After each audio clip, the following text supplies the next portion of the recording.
80वें स्वतंत्रता दिवस की आप सभी को ढेर सारी शुभकामनाएं। इस स्वतंत्रता दिवस में हमारा कर्तव्य ये है कि जो स्वतंत्रता सेनानी हमारी आजादी के लिए अपनी जान न्यौछावर कर दिए। आपको पता होगा कि लाखों स्वतंत्रता सेनानियों ने भारत की आजादी के लिए अपनी जान गंवा दी। हंसते हंसते भगत सिंह, सुखदेव, राजगुरु जैसे ना जाने कितने क्रांतिकारी फांसी पे चढ़ गए। हमारा ये कर्तव्य है, हमको फांसी पे नहीं चढ़ना है, हमको और कुछ करना भी नहीं है, लेकिन हमारा ये कर्तव्य होना चाहिए कि उनके बारे में जाने तो। हम ये जाने कि भगत सिंह कौन थे, हम ये जाने कि सुखदेव कौन थे, हम ये जाने चंद्रशेखर आजाद कौन थे, हम ये जाने महात्मा गांधी कौन थे, उनका जीवन कैसा था। महात्मा गांधी को महात्मा गांधी बनाया कौन? महात्मा गांधी का जो सत्य था, महात्मा गांधी का जो अहिंसा था, महात्मा गांधी के जो विचार थे वो क्या थे। हमको ये पता रहना चाहिए कि भारत का विभाजन क्यों हुआ, भारत के विभाजन के बाद भारत में क्या परिस्थितियां थी, हम आजादी की मांग क्यों कर रहे थे। जैसे भगत सिंह बोलते हैं, भगत सिंह को अगर आप पढ़ेंगे तो वो बोले कि मेरे लिए आजादी ये नहीं है कि सत्ता गोरे हाथों से निकल के भूरे हाथों में आ जाए। मेरे लिए आजादी तब है जब वो व्यक्ति जो खेतों में अनाज उगाता है वो खुद भूखा ना रहे। मेरे लिए आजादी तब है जब वो व्यक्ति जो दूसरों के लिए घर बनाता है वो खुद बेघर ना रहे। जब वो व्यक्ति जो दूसरों के लिए कपड़े बुनता है वो खुद बिना कपड़े के ना रहे। तो ये आजादी है हमारे स्वतंत्रता सेनानियों की। तो मेरी आप सभी से अपील है कि पहली चीज, जो भी हमारे स्वतंत्रता संग्राम सेनानी है, वो हमारे छत्तीसगढ़ के हो। हम लोग अपने छत्तीसगढ़ के स्वतंत्रता सेनानियों को याद नहीं करते। हमारे हनुमान सिंह है, हमारे वीर नारायण सिंह जैसे बहुत सारे स्वतंत्रता सेनानी हैं। सुरेंद्र साय, क्योंकि उस समय छत्तीसगढ़ एरिया में ही संबलपुर आता था। तो ऐसे आपको जितने भी हमारे स्वतंत्रता सेनानी हैं, लोकल स्वतंत्रता सेनानी हैं, उनके बारे में पढ़ना चाहिए। वहां से लेके ठाकुर प्यारेलाल तक जितने भी स्वतंत्रता सेनानी हैं हमारे देश में, हमारे देश में, हमारे प्रदेश में हमारा ये कर्तव्य है कि कम से कम हम उनके बारे में पढ़ें तो, हम उनके बारे में जाने तो। हम ये तो समझें कि भगत सिंह ने बम क्यों फेंका था।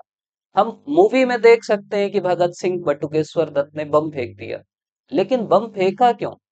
हम ये तो जाने कि सैंडर्स कौन था, हम ये तो जाने कि साइमन कमीशन क्यों आया था। तो पहली मेरी अपील ये है आप सभी से स्वतंत्रता दिवस में कि हमारे जो भी स्वतंत्रता सेनानी हैं उनके बारे में पढ़िए। देखिए, मटेरियल की कोई कमी नहीं है, भगत सिंह की किताबें हैं, आपको गांधी जी की किताबें मिल जाएंगी, गांधी जी की आत्मकथा पढ़िए, सत्य के साथ मेरे प्रयोग। मेरी देखो, ऐसे बहुत सारे बच्चे हैं जो गांधी जी की आलोचना करते हैं, गांधी जी को गाली देना ट्रेंड है। लेकिन मेरा ये कहना है कि गांधी जी को आप पढ़ो तो, पढ़ने के बाद आपका जो मन करे आप आलोचना करिए, कोई दिक्कत नहीं। आप किसी की भी आलोचना करिए, लेकिन पहले उनको पढ़िए तो, कि जितने भी स्वतंत्रता सेनानी हैं, हमारा ये कर्तव्य होना चाहिए कि उनके विचार क्या थे, वो क्या बोल रहे थे, उसके बारे में हमको पता रहना चाहिए। अब और हमको ये समझना चाहिए कि वो क्यों उस समय लड़ रहे थे, वो क्यों भूख हड़ताल कर रहे थे, वो बाकी चीजें क्यों कर रहे थे, उनका लक्ष्य क्या था, वो कैसा भारत बनाना चाहते थे।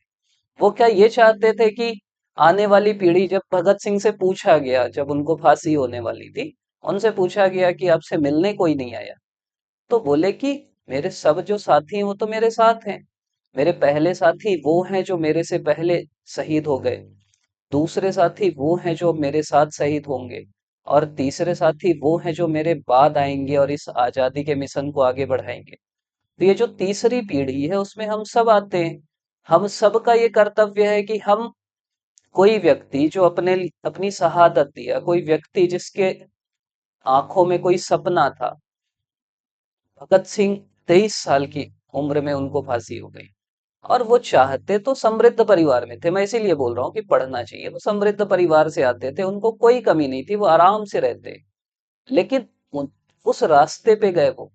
तो हमको, हमारा कर्तव्य ये नहीं है, हम बोलते भी हैं कि हर कोई चाहता है भगत सिंह हो, लेकिन हमारे घर में ना हो, पड़ोसी के घर में हो। तो हमको भगत सिंह नहीं बनना है, आज की ऐसी परिस्थिति नहीं है कि हमको वो बनना है। लेकिन हमारा कर्तव्य ये होना चाहिए कि जिन्होंने जो भी लिखा है, उनकी जो भी राइटिंग्स है, उनके बारे में जो उनकी जीवन गाथाएं हैं, उनको हमको समझना चाहिए, पहली चीज। दूसरी चीज, क्योंकि मैक्सिमम लोग, आप लोग पीएससी के एस्पिरेंट हो, तो 15 अगस्त एक अलार्म है जो आपको बताता है कि भाई अब पढ़ाई चालू कर दो। पढ़ाई चालू कर दो मतलब अब आपके एग्जाम बिल्कुल पास हो गए, अब ये जो शांति काल था वो खत्म हो गया है। तो जो बोलते हैं ना झंडे से झंडे तक की पढ़ाई जनरली होती है कॉलेजों में, स्कूलों में, कि 15 अगस्त से 26 जनवरी वाली। तो अब ये समय आ गया है जब आपको डट के पढ़ना है, खूब अच्छे से पढ़ना है। तो अपनी पढ़ाई चालू कर दीजिए और कुछ छोटी छोटी चीजें करिए। मैं ये बोलूंगा अपनी संतुष्टि के लिए, मैं पहले भी बोला था कि हो सके तो एक आध पेड़ लगा दीजिए, एक आध पौधा लगा दीजिए। हो सके कोई पौधा लगा उसमें ट्री गार्ड लगा दीजिए। हो सके तो आपके जो आसपास कोई स्कूल है वहां चल दीजिए, वहां कुछ बच्चों को पेन बांट दीजिए, कुछ कलर बांट दीजिए, कुछ भी कर दीजिए। आसपास अगर आपके गांव है किसानों के पास चल दीजिए, उनको कोई छाता दे दो, एक ही छाता दे दो, कुछ भी कर दो। अभी रोपा लगाते कोई मिल जाएगा, उनको पन्नी दे दो, उड़ते हैं जो।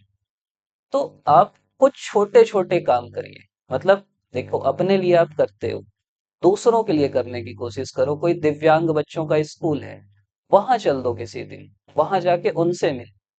देखो मैं आपको बार बार समझाता हूँ कि बहुत सारे बच्चों का ऐसा मैसेज आता है कि भैया हम तो ऐसे हैं, हम तो ऐसे हैं, हमारे तो किस्मत ही फूट गई है, मेरा तो 4 बार नहीं निकल रहा है, मेरा तो ऐसा हो गया है।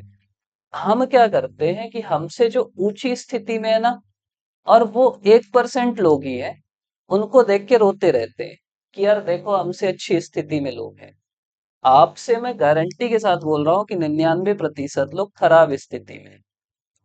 और इनके तरफ हमारा कोई ध्यान ही नहीं है। आप अगर मोबाइल चला रहे, मोबाइल में डाटा है, अच्छे रूम में रह रहे, खाना मिल रहा है, पानी मिल रहा है, तो आप 99% लोगों से अच्छी स्थिति में, अच्छी शिक्षा मिल रही, सब चीज मिल रहा है, तो आप 99% से अच्छी स्थिति में हो।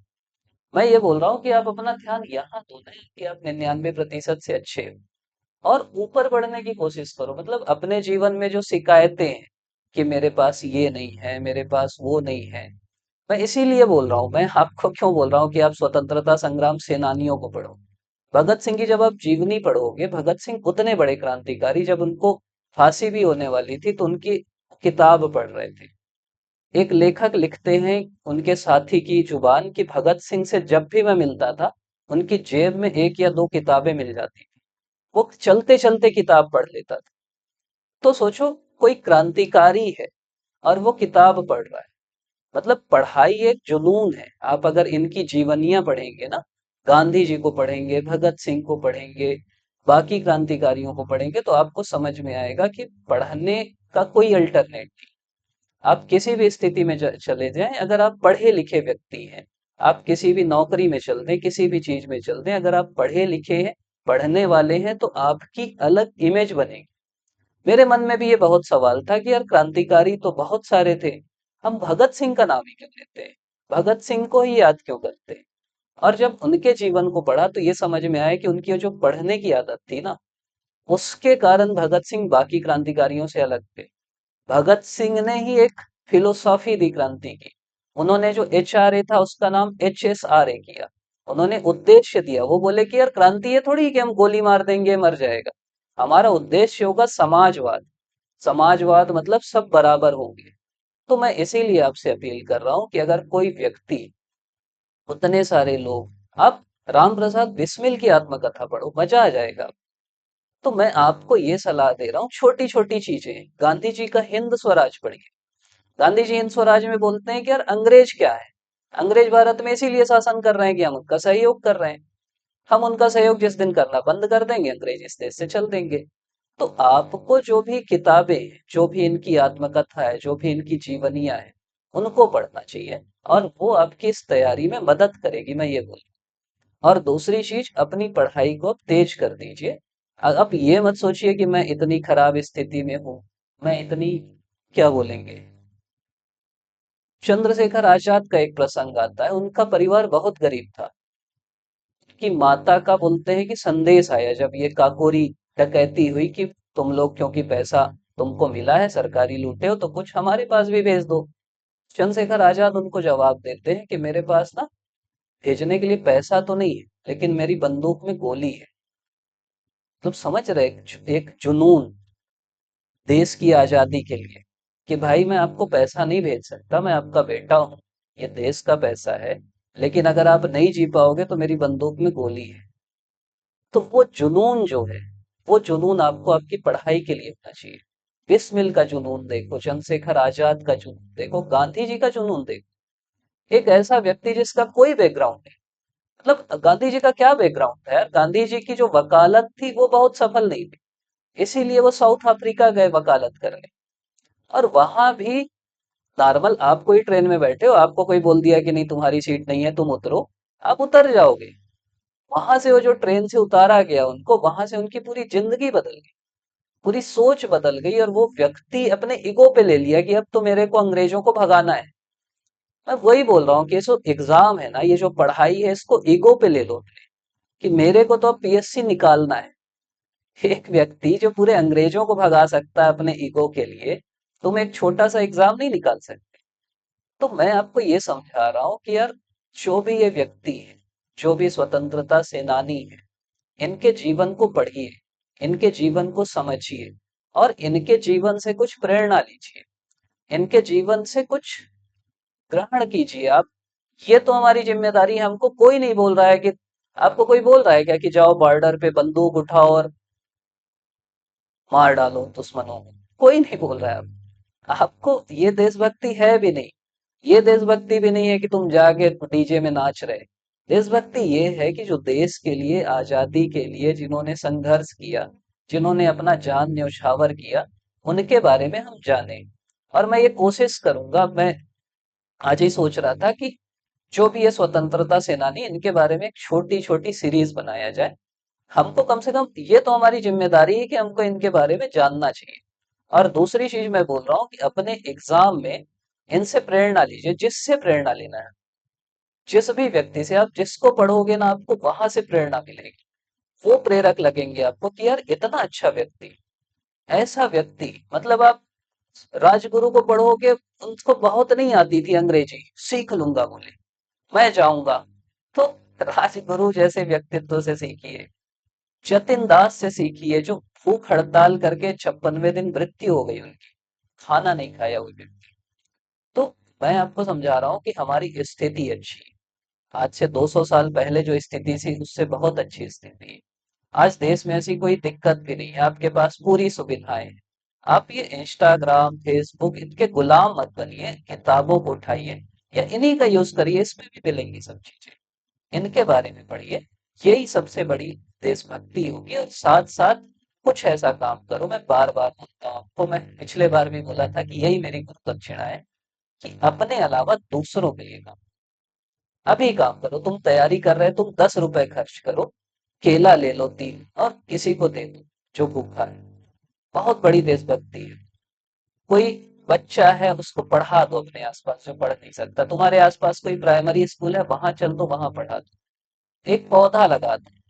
कोई दृष्टिबाधितों या दिव्यांगों का स्कूल है, वहां चल दो, उनको कुछ दे दो। कुछ नहीं दे सकते तो अपना आधा घंटा दे दो। कोई बुजुर्ग लोग हैं, उनके पास बैठ जाओ, अपने घर वालों से बात कर लो, अपने दोस्तों से बात कर लो, ऐसे लोग जो इधर उधर हैं, सब डिप्रेशन में पड़े हैं। तो मैं ये बोल रहा हूँ कि अपना कुछ समय दूसरों के लिए भी दो। दूसरों के लिए दोगे तो वो आपके लिए ज्यादा जरूरी है। मतलब ये पूरी दुनिया एक चक्र है। तो आप अगर कुछ अच्छा करोगे ना दूसरों के लिए, तो धीरे धीरे आपको अपने जीवन का उद्देश्य समझ में आएगा। है तो फिर सेलेक्ट होगे, फिर समझ में आएगा कि यार पैसा कमाना है। पैसा कमाओगे, किसी दिन न्यूज आएगी कि इतने लाख के साथ गिरफ्तार। तो पहली गुरु दक्षिणा तो मेरी वही है कि यार मत लेना किसी। दूसरी यही है, मतलब एक बच्चा अभी, इसका मैं बता रहा था ना कि पापा की डेथ हो गई, तो इसे मैसेज किया कि भैया आप एक बार बोलिए मैं यहाँ गया था, नाम मैं नहीं लूंगा क्यों किसी का नाम लूं। बहुत गंदे तरीके से बात किया भैया मेरे से। है नायब तहसीलदार, लेकिन बहुत गंदे तरीके से। मैं आपको ये बोल रहा हूँ यार, अगर आप मेरी बात सुनते हो, मेरे को 1% भी आपको है कि ये मदद किया, किसी भी व्यक्ति से तुम्हारे अंदर कितनी भी फ्रस्ट्रेशन हो, गंदे तरीके से बात मत करो, तो मत करो काम। बहुत ऐसा मत करो, काम तो करो करने का, लेकिन काम नहीं भी कर पा रहे तो यार किसी से ईगो में मत रहो, अकड़ में मत रहो। जो बोलते हैं ना कि अकड़ तो मुर्दे की पहचान है। जिस दिन अकड़ गए ना, अकड़ गए, कुछ नहीं जाना इस दुनिया से आपके साथ। तो विनम्र रहो। तुम नौकरी में पहुंच गए, नौकरी से पहले की स्थिति में जिंदगी और अच्छे से रहो। तुम बहुत अकड़ में मत रहो कि मैं बन गया हूं तो मैं सब कुछ हूं। कुछ नहीं हूं। कब तुम कहाँ चल दोगे तुमको नहीं पता लगेगा। तो वो मेरे को ऐसे ही बोला कि भैया आप बोल देना एक बार। मैं बोला भाई बोल दूंगा। बोला भैया आपकी बात सुनते हैं, पता नहीं कितना सुनते हैं मेरे को नहीं पता, लेकिन मेरा काम तो है बोलना। तो एक ये आपसे है कि भाई विनम्र रहना, बहुत रिश्वत मत लेना किसी से, बहुत मतलब मत लेना किसी से, अच्छे से रहना, ईमानदारी से काम करना। अगर तुम सेलेक्ट हो गए, सेलेक्ट होने वाले हो, और बढ़िया से आगे बढ़िए, अच्छे से बढ़िए। आप सभी को स्वतंत्रता दिवस की ढेर सारी शुभकामनाएं। अच्छे से बढ़िए, बढ़िया से बढ़िए, खूब बढ़िए, और कोई भी दिक्कत नहीं। पुनः आप सभी को स्वतंत्रता दिवस की शुभकामनाएं। स्वतंत्रता दिवस अमर रहे।